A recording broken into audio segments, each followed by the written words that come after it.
sitting in a living room in a warehouse in North County. We're saying North County or North City? North County. North County. Don't say city. I would call this North County. And I'm sitting here with the psychedelic Psychonauts, and I'd like to introduce you to them.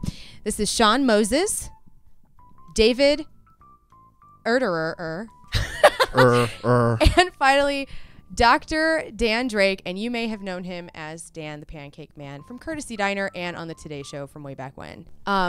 You guys are all in your early 20s.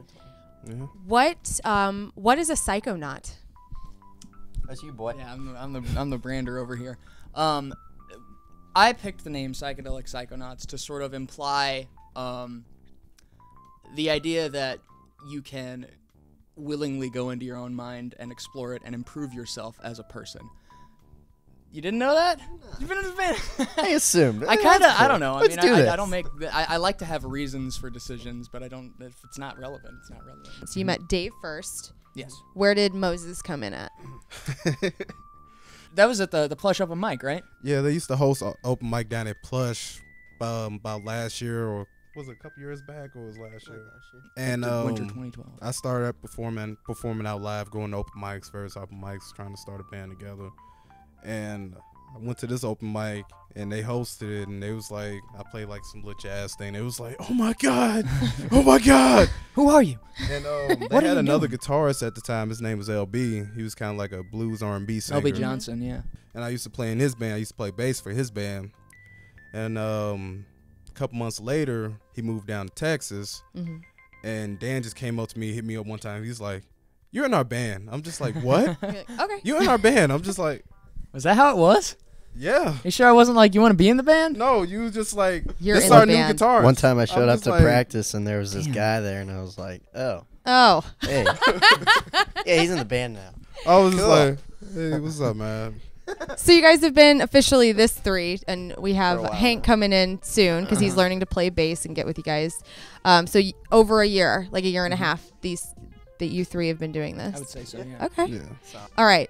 Let's do this now. Now, I was talking to Moses before the interview got started about his influences, and he's got people from R&B to classical to jazz to rock influences. David, who or what sort of genres influence you super much on the drums? It kind of changes all the time because I find new stuff, but I've really always been just solid classic rock. To Like who? Give me a name or something, like a band. The Who for sure. Really? That's Who was of, one of my favorite bands too?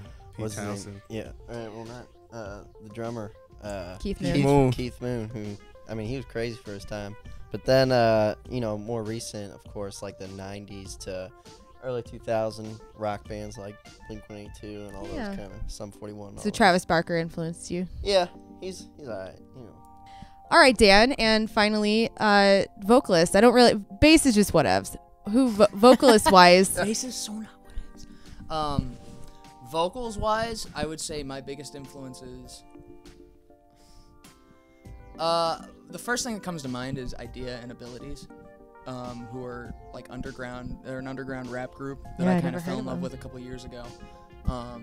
But I mean, I don't use the hip hop vocals so much as I used to in the trio, and I guess I don't know. I just kind of write poems. And Yeah. I'm not really sure what my influences are. They're all over there. I know they're there. It's just so much stuff that you listen to just turns into mush in your head, and people compare me to the stuff I've written up. I've gotten, and there's always people I don't listen to. So like I never like make an emotional connection, and I'm like, oh, I sound like him. I am still trying to come up with a band that I can like put you guys with, and I don't take that as a bad thing. I think that's a really good thing, and I think that's something been a problem for us for a while too. Really? It's pain in the ass when people are like, what do you sound like, and we're you're like, oh, a lot of things. right. No, I think that's vocally. One thing I did think of.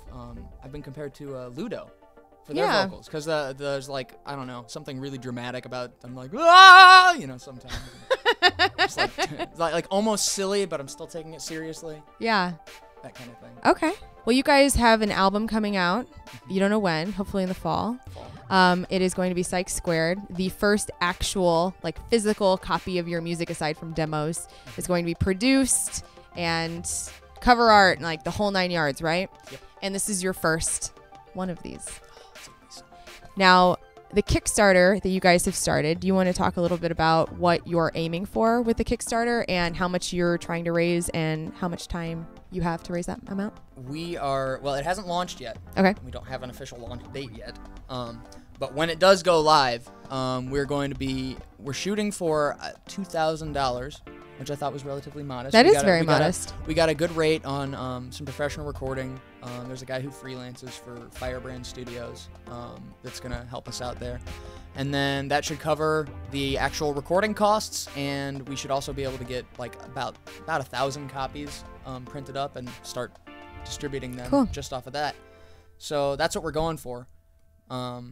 And yeah, we're coming up with like goofy rewards. There's the usual ones like T-shirts and stuff, but one of the higher ones, I've got one on there. I'll give, if somebody gives us $1,000 donation, I will draw you a full comic book in which you are the protagonist and the band members are supporting characters. Oh wow! I thought that would be, that is worth $1,000. Yeah, for real. I agree. Yeah, like and I really 15-page comic. I think that the way that you've promoted the band with your comic book ideas and stuff, and the art that you have put in pamphlets to promote shows and stuff, that's cool. It's a lot of fun to do too. Yeah, I bet it is. It's very therapeutic on some level. Do you have any closing statements that you'd like to say into the camera with maybe bold eyes?